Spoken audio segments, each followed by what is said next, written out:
Let's cut the noise. Look around your life right now. Are you truly happy, or are you just busy performing? Most people are living a meticulously crafted lie, a fragile facade built on borrowed opinions and desperate attempts to please the wrong audience. This is your wake-up call.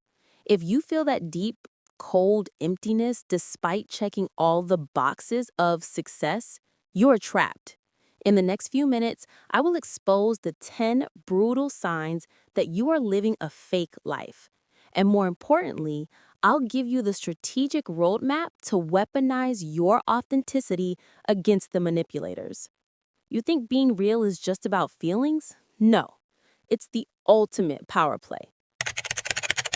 Sign number one, your social media is a highlight reel, not a mirror. You post the perfect brunch, the expensive watch, the power meeting, but your private messages are a swamp of anxiety and debt. You're spending 80% of your energy curating an image that barely exists, instead of 20% improving the actual life.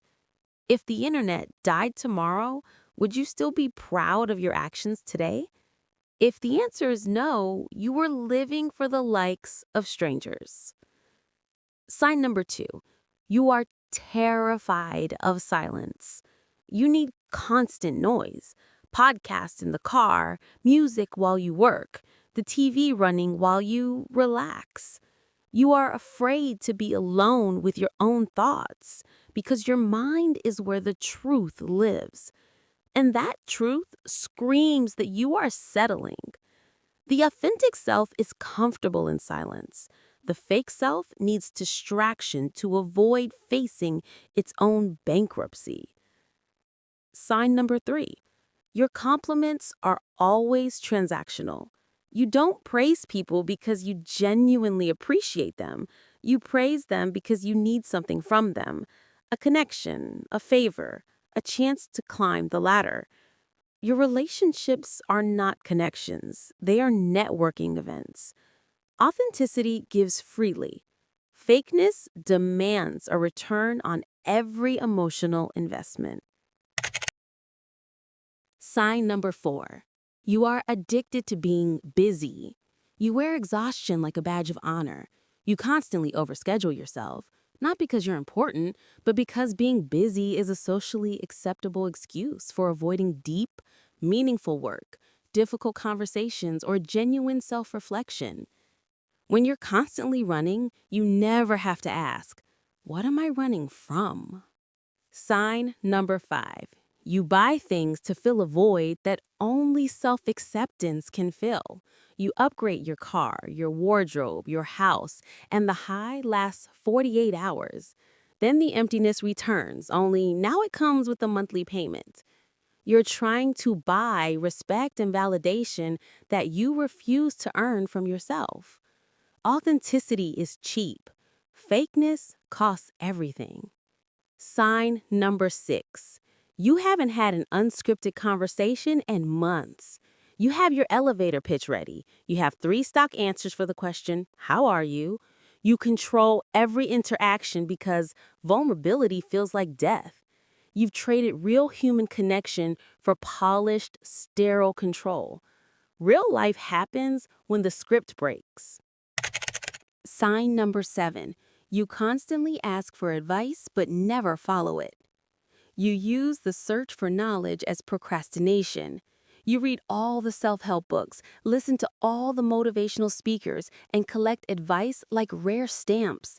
But the second someone tells you to do the hard work, to make the call, to quit the toxic job, you retreat. You don't want advice, you want permission to stay stuck. Sign number eight, you are obsessed with potential instead of action.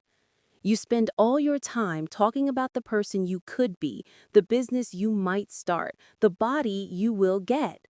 Potential is a cheap comfort. It's the fake version of success. The authentic person embraces messy action. The fake person hides behind the safe illusion of what they could become. Sign number nine, you secretly dread when someone asks, what are your hobbies? because the only thing you truly do is scroll, perform, or numb yourself. Your passions are things you should like, not things that truly light you up. Your life looks great on paper, but is devoid of genuine, non-monetized joy. Sign number 10. You achieve a major goal and the joy fades in 24 hours.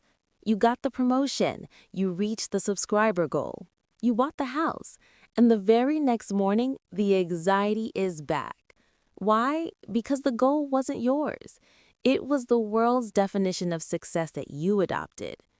Real fulfillment is a deep, quiet current, not a temporary adrenaline shot. If you were still empty after winning, you won the wrong game.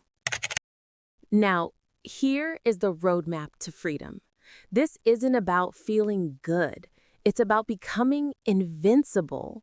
Your authenticity is your greatest strategic advantage against a world built on manipulation. Step 1, the zero manipulation filter. Identify the people who only interact with the mask you wear, the ones who only show up when you are up, successful, or useful. Cut them off ruthlessly. You can't live a real life surrounded by people who only want the fake version of you. Your energy is a limited resource. Spend it on the people who show up for your mess. Step 2, define your enough, non-negotiable boundaries. What are you no longer willing to tolerate? What is your actual, internal definition of a good life, independent of Instagram or your parents' approval? Write down 3 non-negotiable boundaries about your time, your money, your values. Your no must become stronger than anyone else's yes. This creates an impenetrable shield around your core self. Step 3, the strategic weapon of silence. Stop over-explaining. Stop justifying. Stop trying to prove your worth to people who don't matter. When you are asked to defend yourself, pause. Just look. Just be silent. When you are truly authentic, you realize that your presence is the answer. Silence makes the manipulators sweat because they cannot read you, they cannot control you, and they cannot chain you. You become an unpredictable free agent. So let's wrap this up. Living an authentic life is not some fluffy, feel-good trend. It is the ultimate act of self-mastery and strategic defense. People will find you intimidating. They will find you difficult. Good. Their fear of your freedom is not your problem. It is their mirror. Do not shrink. Do not dim your truth. Tell me in the comments, which of the 10 signs hit you the hardest? And what is the first boundary you are setting today?